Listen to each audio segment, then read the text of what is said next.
Kalian itu mau tim gue kek, mau timnya Najwa kek, terserah. Tidak ada yang memaksa kalian untuk menjadi tim gue juga. Walaupun aku sering dijalin polisi, tapi tidak semua polisi itu jahil. Itu hanya segelintiran oknum-oknum saja yang tidak bisa memegang marwah kepolisian.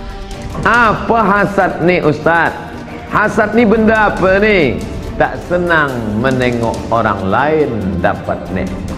Ya, sering-sering julitin orang, sering-sering buka aib orang, biar kamu aib muda. La yaskhar qaumun min qaum.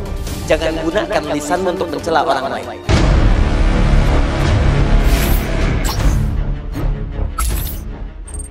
Nikita Mirzani masih belum berhenti melayangkan berbagai macam sindiran untuk Najwa Shihab melalui media sosial. Hasud, benci, hingga iri yang ada di hidup Nikita Mirzani tidak ada habisnya. Nikita Mirzani pun menyebut bahwa Najwa Shihab terlalu haus dengan jabatan, sehingga ia pun memberi semangat agar keinginannya menjadi menteri tercapai di masa mendatang. Nikita Mirzani pernah mengatakan bahwa Najwa Shihab pernah memiliki keinginan menjadi menteri pendidikan selama kepemimpinan Presiden Joko Widodo. Tetapi keinginannya itu tidak tercapai karena dirinya tidak dipilih oleh Jokowi. Ujaran kebencian pun terus melayang dari Nikita Mirzani. Namun bagaimana konsep dari kebencian atau hasud itu sendiri? Apa hasad nih Ustadz? Hasad nih benda apa nih? Hasad ada dua. Pertama, karahatun ni'mah alal mun'ami alaih. Tak senang menengok orang lain dapat nikmat. Memandang orang-orang yang senang susah hati. Ingat, kau sedang kena. Tidak ada yang mau melawan dia. Dia aja bebas beropini. Masa gue gak boleh beropini? Lu gila kali ya? La yaskhar qaumun min qaum. Jangan gunakan lisanmu untuk mencela orang lain. Jangan saling mencela, kata Allah, pada yang tidak layak untuk dicela. Jangan mencela. Jangan sibuk seketika gitu. Di iman kita itu akan menjaga kita dari perbuatan tercela, termasuk mencela sesuatu yang memang tidak harus dicela. Berselisih, saling menghina, itu kan bagian dari celaan. Menghina, celaan. Ayo, saling berselisih, umpatan, itu celaan. Kalau perbuatan yang sudah tercela, dicela perbuatannya boleh, tapi kepada orangnya pun itu dihindari. Seburuk-buruknya manusia dengan perbuatannya, itu umumnya oleh Allah namanya masih ditutup, nama baiknya ditutup. Namanya, yang dicela perbuatannya. Contoh, ibu kenal Fir'aun? Bagus. Kalau ada yang kenal, saya pulang deh. Siapa itu ya? Fir'aun itu kan bukan nama asli, Bu, Pak. Bukan nama asli. Abu Lahab bukan nama asli. Yang dicela oleh Allah perbuatannya. Coba celaan pertama, Al-Baqarah ayat 49, paling kiri sebelah atas. Wa idz najjaynakum min ali fir'auna yasumunakum su'al 'adzab yudzabbihuna abna'akum wa yastahyuna nisa'akum. Tuh. Dan pahami, dalami, teliti, ingat-ingat dengan baik. Ketika kami selamatkan kalian dari kekejaman Fir'aun dan bala tentaranya dan dari pasukannya. Fir'aun itu gelarnya yang disebutkan, bukan orangnya. Kemudian yang dicela perbuatannya. Yasumunakum su'al 'adzab, yang menyiksa kalian dengan siksaan yang sangat dahsyat. Apa diantaranya? Yudzabbihuna abna'akum wa yastahyuna nisa'akum. Dia tugaskan algojo untuk mendampingi setiap perempuan yang sedang mengandung hamil. Begitulah laki-laki banting ke tanah, sembelih di hadapan ibu yang baru melahirkannya. Fir'aun. Seburuk-buruknya Fir'aun itu yang dicela perbuatannya, tapi namanya nggak pernah disebutkan. Kenapa? Karena boleh jadi nanti ada orang dengan nama yang serupa tapi dengan perbuatan yang berbeda. Gak semua orang dengan nama itu bisa berbuat yang serupa.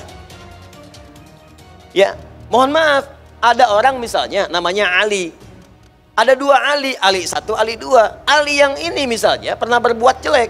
Ali yang ini misalnya pernah mencuri. Ali yang ini kan tidak. Ketika Anda celak dengan namanya Ali, maka Anda pun akan melibatkan celaan itu pada orang lain yang belum tentu mengerjakan perbuatan serupa. Itu indahnya Al-Quran. Jadi kalau ada orang berbuat salah, jangan orang yang dieksploitasi, tapi perbuatannya yang diperbaiki. Makanya dalam hukum positif pun termasuk di Indonesia, kalau ada orang berbuat salah, pasti yang disebutkan inisialnya. Tersangka AM. Tuh. Ya, jarang kan menyebutkan nama orangnya?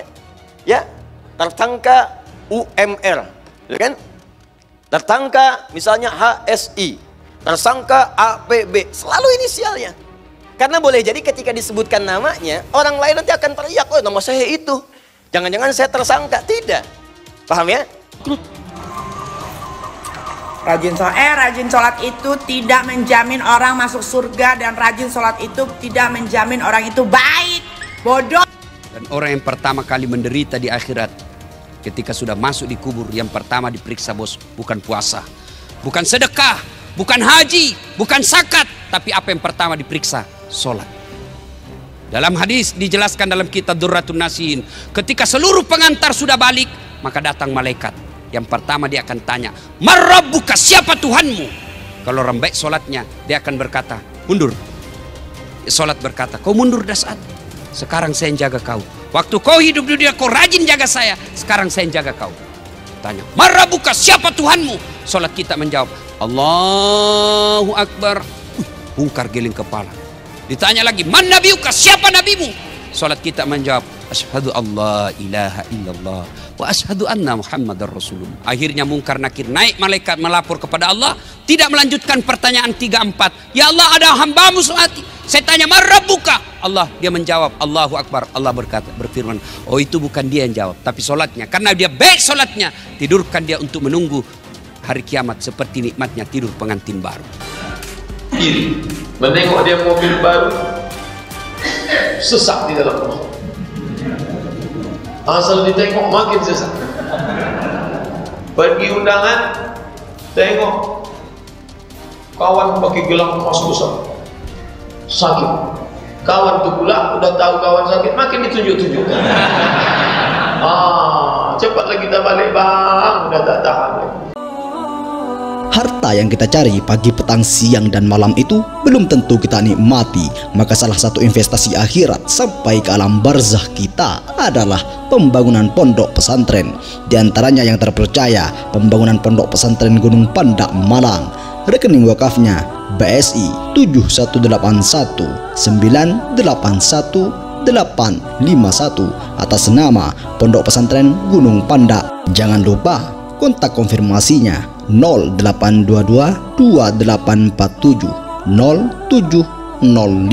Berkah rezekinya, anaknya anak soleh soleha menjadi penghafal Al-Quran, dan negeri ini menjadi baldatun thayyibatun wa rabbun ghafur. Pahala terus mengalir meski umur kita telah berakhir.